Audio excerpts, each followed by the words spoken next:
Le bâtiment ne passe pas inaperçu à Cholet, au beau milieu de la rue Bretonnaise et à quelques pas de la place Travaux, l'ancien hôtel particulier de François-Charles Tarrot, figure de la Révolution française, abrite aujourd'hui le représentant de l'administration dite déconcentrée, à savoir la sous-préfète et les services de l'État.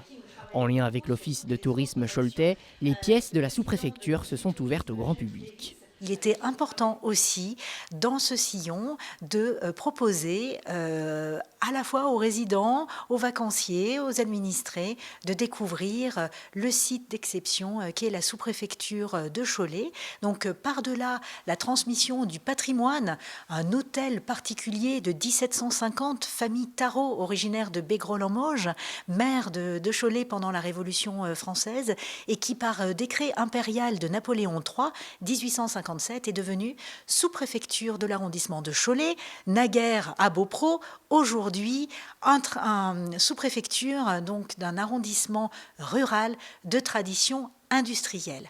Le style nous renvoie à l'époque napoléonienne du Premier Empire, lors de la création du corps préfectoral. Depuis 1857, Cholet est la sous-préfecture du département. Le public a pu voir notamment l'ancien bureau historique du sous-préfet.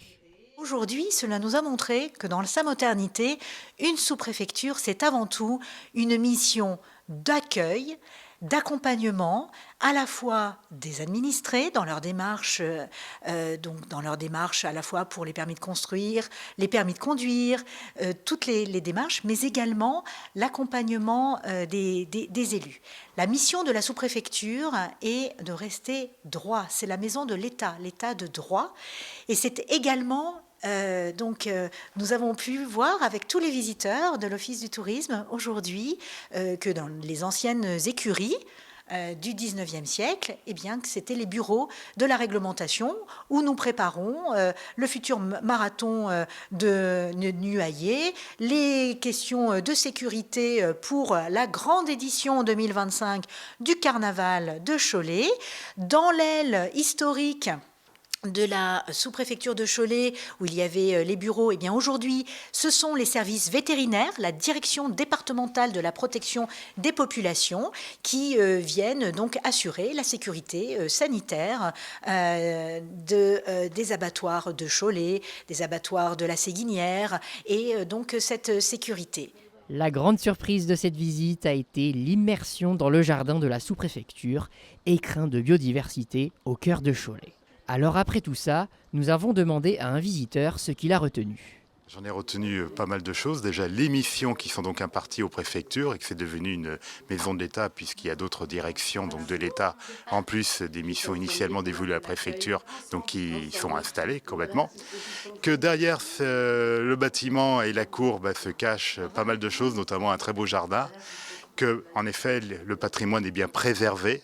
En effet, avec notamment les anciens textes de journaux officiels, l'ancien bureau des préfets, les photos, enfin tout ce qui a été mis en effet pour remettre en valeur, je dirais, le patrimoine au sein et les missions de la préfecture au sein de ce bâtiment. Est-ce qu'il y a des choses qui vous ont étonné ici durant cette visite ? Ce qui m'a étonné, en effet, c'est vraiment le fait qu'on peut retrouver de manière historique tout ce qui a été conservé, notamment les anciens plans du bâtiment, la carte de l'époque de l'arrondissement, et plein d'anecdotes, plein d'objets, plein d'anecdotes, en effet, que tout le personnel est capable de nous raconter tout au long de la visite. 73 sous-préfets se sont succédés dans l'arrondissement de Cholet depuis 1800.